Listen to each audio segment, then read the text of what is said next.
రక్షణ లేని, మారు మనస్సు లేని, నూతన జన్మ లేని, దేవునితో కనీసం సహవాసం పరిచయము లేని, పనికి మాలిన నీచ నికృష్ట దరిద్రులు బైబిల్ను పట్టుకొని ఇది బూతు పుస్తకం సిగ్గు లేకుండా మాట్లాడుతున్నారు.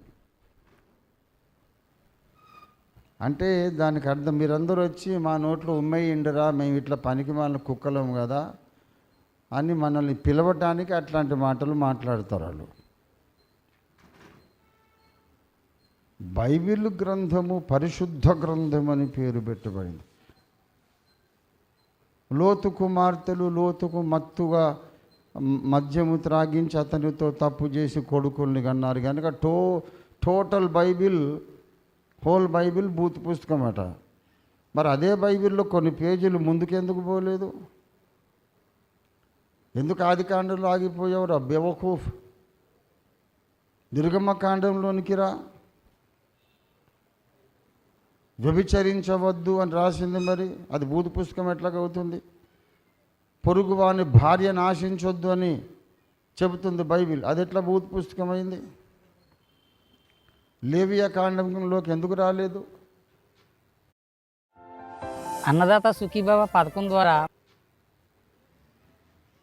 మృగ సంయోగము చేయకూడదు,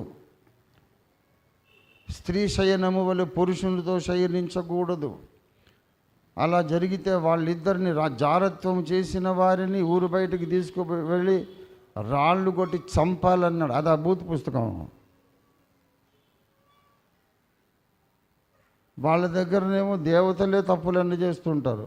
లోతు దేవుడు కాదు, అవతార పురుషుడు కాదు. లోతు అవతార పురుషుడా? లోతు కుమార్తెలను మనం ఏమైనా పూజిస్తున్నామా? మనుషులు ఇంత చెడిపోయారు చూడు అని దేవుడు ఒక సందర్భాన్ని చూపిస్తే బైబిల్ అంతా చెడ్డ పుస్తకం అట. మీరు దేవుళ్ళే ఇంకోటి పెళ్ళాన్ని లేపుకొని పోయి సిగ్గులేని కథలని రాసుకున్నారు. అట్లాంటి ఆ గ్రంథాల నెత్తిని పెట్టుకొని సిగ్గు లేకుండా బైబిల్ని దూషిస్తున్నారు. ఇది క్షమించరాని నేరం. హేరోదు రాజులాగా పురుగులు పడి చేస్తారు. దేవుని ఉగ్రత దిగొస్తుంది. ఉత్తరాఖండ్ చూడండి, మణిపూర్ చూడండి, భయంకరమైన క్లౌడ్ బర్స్ట్లు అవుతూ ఉన్నాయి. ఇది దేవుని కోపం యొక్క 0.01%. ముందుంది ముసళ్ళ పండగ.